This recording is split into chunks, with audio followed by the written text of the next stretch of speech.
Hello students, कैसे हैं आप सब। I welcome you all to Shanti कुछ online classes. So students, let's start our study now. तो today our period is GK. Okay, now we start our new lesson number. आपका page number है आपका 6। Then okay, open your book page number 6। Special friends क्या होते हैं। आपके friends तो बहुत हैं, आपको लगे स्पेशल फ्रेंड का मतलब तो ये जो हमारे दोस्त बहुत खास हैं, जो हमारे बेस्ट फ्रेंड हैं, हम उनको स्पेशल फ्रेंड कहते हैं। नो बच्चों, स्पेशल फ्रेंड्स का मतलब होता है कि जो बच्चे अलग होते हैं या जो बड़े, कई बड़े भी होते हैं, बच्चे भी होते हैं जो लोगों की तरह आमतौर पे सामान्य नहीं होते, उनको कुछ ना कुछ प्रॉब्लम होती है, उनको हम स्पेशल कहते हैं।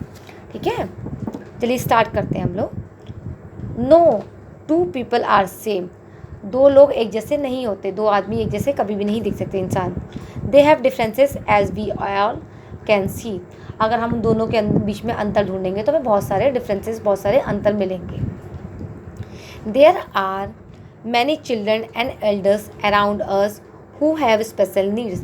हमारे आसपास बहुत से बच्चे और बहुत से बड़े ऐसे भी हैं जिनको अलग तरीके का मतलब एक्स्ट्रा यानी कि ज़्यादा हेल्प की या फिर ज़्यादा केयर की ज़रूरत होती है। They are specially ahead and just need some extra help. तो उनको क्या अलग से स्पेशली हेल्प की ज़रूरत होती है, उनको अलग से सबकी देखभाल की ज़रूरत पड़ती है। ठीक है, तो चलिए हम लोग पढ़ते हैं इसके आगे। We should know some important thing about our special friends. तो आज हम चलिए उन अपने स्पेशल फ्रेंड्स के बारे में ही पढ़ते हैं, जानते हैं हम उनके बारे में। People have physical problem due to illness और एक्सीडेंट्स। कुछ लोग या कुछ बच्चे या कुछ बड़े ऐसे होते हैं जिनके अंदर कुछ बीमारी होती है या शारीरिक रूप से कमज़ोर होते हैं, या तो उनकी बीमारी की वजह से होता है या फिर कोई एक्सीडेंट हुआ होता है। You will not catch it, so you can go and talk and play with them without fear। तो आप ये मत सोचिए कि उनके पास जाने से, उनको छूने से भी आपको भी वो बीमारी लग जाएगी, आप भी वैसे ही हो जाएंगे। नो बच्चों, वो इस तरह से नहीं होता है। आपको उनके पास जाना चाहिए, उनसे बात करना चाहिए, उनके साथ खेलना चाहिए, उनकी हेल्प करना चाहिए बिना डरे कि वो आपको हो सकता है बीमारी। Your special friend may take a longer time in doing some activities, encourage her with a smile। तो जो आपके जो स्पेशल फ्रेंड होते हैं, आपको उनको साथ में क्या प्रॉब्लम होती है कि वो सामान्य तो होते नहीं हैं, उनके बॉडी पार्ट्स आपकी तरह सामान्य तौर पे काम तो नहीं करते, तो किसी भी छोटे मोटे काम को करने में उनको ज़्यादा समय लगता है, वो ज़्यादा टाइम ले लेते हैं। तो ऐसे में आपको उनको बढ़ावा देना चाहिए, उनको उत्साह बढ़ाना चाहिए, उनको कहना चाहिए हाँ तुम कर सकते हो, तुम्हें करना चाहिए। इस तरह से उनको एनकरेज करना चाहिए इस मुस्कुराहट के साथ में।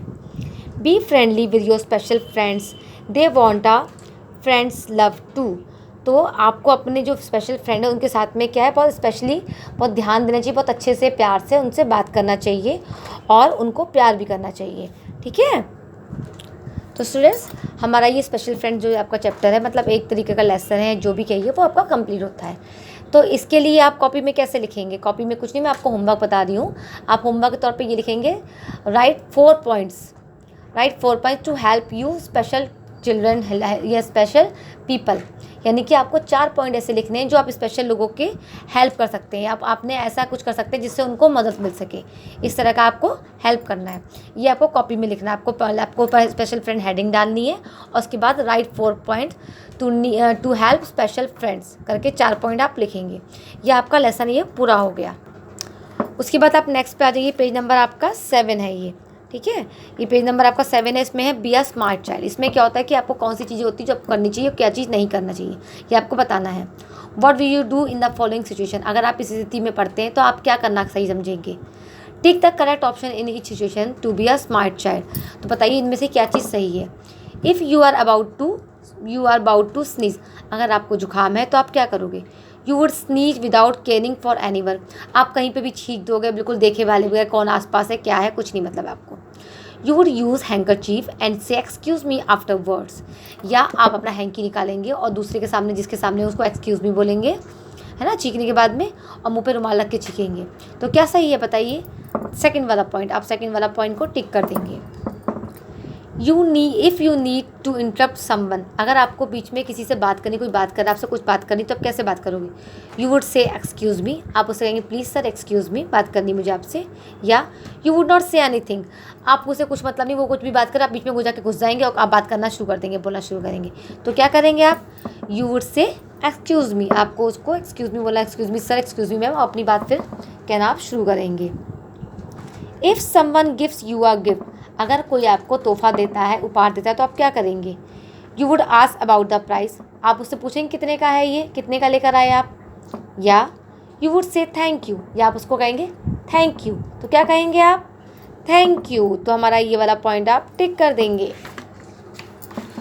Next, if your teacher is teaching in the classroom, अगर आपकी क्लासरूम में आपकी मैम आपको पढ़ा रही हैं, you would listen to her carefully, आप उनकी बात को बहुत ध्यान से सुनेंगे। You would keep chatting with your friends, या आप अपने दोस्तों से बात करने में लगे रहेंगे। तो क्या करना चाहिए आपको? You would listen to her carefully, ये वाला टिक है, आप सो सही कर लीजिए। Next, if you are going to a crowded place with your parents, अगर आप किसी भीड़ भाड़ वाली जगह पे अपने मम्मी पापा के साथ जा रहे हैं, तो you would ask your parents not to hold your hand, आप पापा मम्मी से कहेंगे पापा मम्मी मेरे प्लीज़ हाथ मत पकड़िए। You would stay close to your parents, या फिर आप पापा मम्मी के साथ साथ बिल्कुल उनके संग में चलेंगे। तो कैसे चलना चाहिए भीड़ भाड़ की जगह पे? आपको मम्मी के पापा के साथ में उनके हाथ पकड़ के, उनको कस के पकड़ के ही चलना चाहिए। If you need to cut something short, अगर आपको कुछ काटना है तो आप क्या करोगे? अगर आपको कुछ काटने की जरूरत पड़ी तो कैसे काटेंगे आप? You would bring knife from the kitchen to cut it yourself, आप किचन से जाएंगे और किचन से चाकू उठाएंगे और आप काटना शुरू कर देंगे। या you would ask an adult to cut that shorts, या फिर अपने से किसी बड़े को कहेंगे कि प्लीज़ आप मेरे लिए ये काट दीजिए। तो बच्चों क्या करना चाहिए आपको अपने से बड़े से कहना चाहिए, ना कि अपने आप से चाकू चलाना चाहिए। Last, if you meet someone in the park, अगर आपको कोई पार्क में मिलता है तो you would wish him her good evening, आप उसको गुड इवनिंग बोलेंगे। या you would smile and go away from here, और या तो आप कहेंगे कि उसकी तरफ मुस्कुराएंगे और वहाँ से चले जाएंगे। तो क्या करना चाहिए आपको? उनको देख के गुड मॉर्निंग या गुड इवनिंग बोलना चाहिए। तो ये आपका ऐसे करना चाहिए। तो स्टूडेंट्स, ये आपका लेसन पूरा जो है कंप्लीट हो गया। ठीक है, बी आर स्मार्ट चाइल्ड आपको कॉपी में इसी तरह से लिखना है। कॉपी में आप पहले लेसन का नाम लिखेंगे और ये आप करेक्ट ये हेडिंग डालेंगे, उसके बाद में इसी तरह से 1 लिखेंगे if you are about the scenes, और जो करेक्ट ऑप्शन है आपका वो आप करेक्ट ऑप्शन आप वहाँ पे लिख देंगे। आपको दोनों लिखने की ज़रूरत नहीं है, आपको सिर्फ जो सही आंसर है आपको सिर्फ वही लिखना है। ठीक है, बस आपने ये क्वेश्चन लिखा if you are about to sneeze, फिर आप आंसर लिखोगे you would ask handkerchief and say excuse me afterwards, आपको बस यही लिखना है। तो ये आपका लेसन कंप्लीट होगा। हम लोग अब नेक्स्ट क्लास में मिलते हैं, तब तक के लिए बाय बाय।